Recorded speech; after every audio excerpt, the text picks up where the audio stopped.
Assalamualaikum warahmatullahi wabarakatuh. Perkenalkan, saya Aisyah Naila Rahmaini Nasution dari kelas 10-4 ingin menyetorkan hafalan bahasa Indonesia bab 3 tentang hikayat dan kaidah bahasa. Hikayat merupakan hasil karya sastra lama yang berbentuk prosa yang isinya mengandung unsur rekaan dan biasanya menceritakan kehidupan istana. Karakteristik atau ciri cerita hikayat. Ciri cerita rakyat dalam berjenis hikayat. Yang pertama ada sebagai suatu sastra, hikayat memiliki cara tersendiri dalam menampilkan realitas kehidupan. Yang kedua, sebagai sebuah karangan, hikayat menggunakan bahasa Melayu. Yang ketiga, disampaikan secara narasi, yaitu pengarang menyampaikan dengan jelas, menceritakan secara detail, meriwayatkan dan menonjolkan cerita si tokoh dan waktu. Yang keempat, bersifat fiksi atau rekaan karena berisi hal-hal yang luar biasa. Yang kelima, hikayat biasanya bermotifkan keajaiban dan kesaktian. Yang keenam, bentuk karangannya digunakan adalah prosa. Yang ketujuh, isi hikayat umumnya berisi kehidupan raja dan keluarganya. Selanjutnya ada unsur intrinsik. Yang pertama ada tema. Tema yaitu persoalan yang menduduki tempat utama dalam karya sastra. Yang kedua ada tokoh dan penokohan. Tokoh yaitu pelaku di dalam sebuah cerita. Penokohan adalah watak dari si tokoh. Yang ketiga ada latar. Latar yaitu adalah tempat dan waktu terjadinya sebuah peristiwa. Latar dibagi menjadi 3 jenis. Yang pertama ada latar tempat, latar berlangsung, dan latar sosial.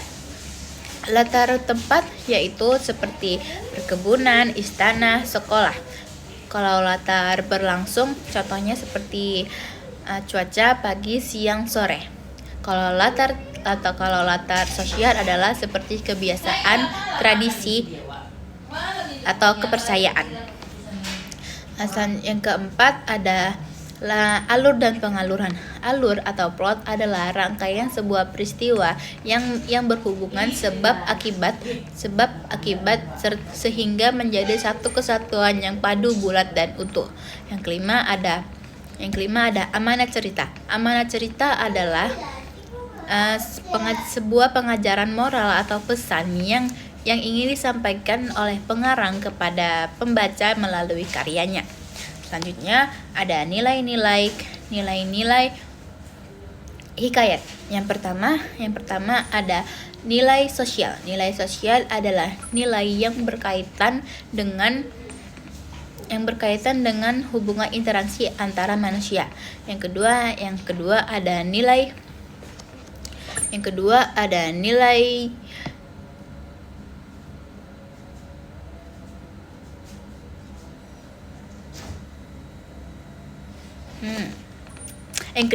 nilai psikologis. Nilai psikologis adalah nilai yang berkaitan dengan karakter jiwa manusia atau sifat manusia. Yang ketiga ada nilai religius. Nilai religius adalah nilai yang berkaitan dengan kepercayaan, nilai yang berkaitan dengan hal-hal yang spiritual, agama atau kepercayaan.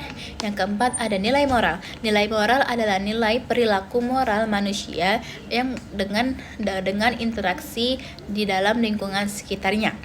Yang kelima ada nilai pendidikan.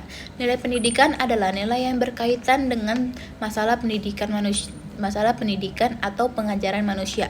Yang keenam ada nilai budaya. Nilai budaya adalah nilai yang berkaitan dengan budaya, tradisi, kepercayaan di dalam masyarakat. Selanjutnya ada C. Menggunakan kaidah bahasa dalam hikayat dan cerpen.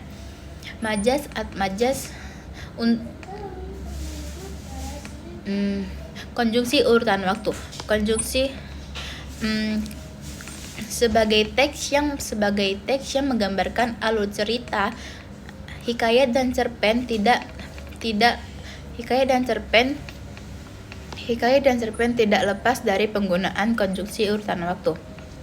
Konjungsi urutan waktu digunakan untuk menyatakan urutan sebuah kejadian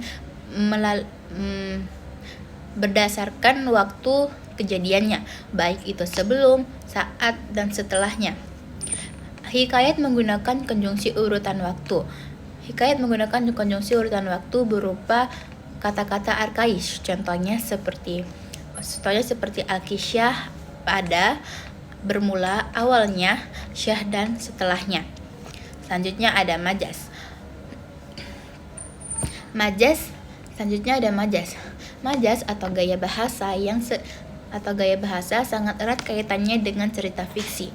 Majaz digunakan untuk memperindah sebuah cara penyampaian cerita. Majaz memiliki 5 jenis yang sangat sering digunakan dalam hikayat maupun cerpen. Yang pertama ada antonomasia. Antonomasia adalah majaz yang menyebutkan seseorang berdasarkan ciri atau sifat yang menonjol. Yang kedua ada personifikasi. Personifikasi adalah majaz yang digunakan untuk menyatakan benda mati atau benda hidup yang bukan manusia sebagai seolah-olah memiliki sifat seperti manusia, memiliki sifat layaknya manusia. Yang ketiga ada simile. Simile adalah majaz yang digunakan untuk membandingkan suatu hal dengan hal lainnya secara eksplisit menggunakan kata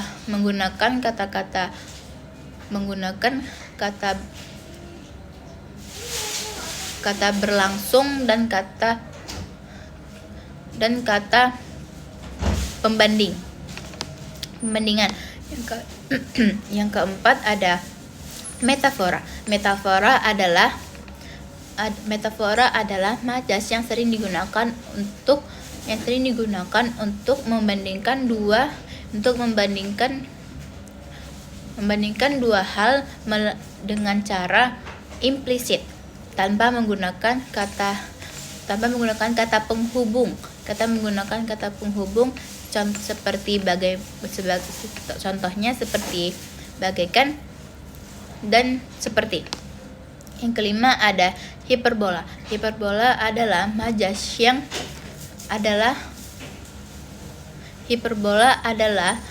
gaya bahasa yang mengandung pernyataan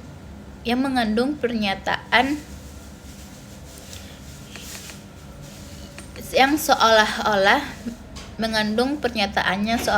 melebih-lebihkan sesuatu dari yang sebelumnya, dari yang sebenarnya. Sekian, terima kasih.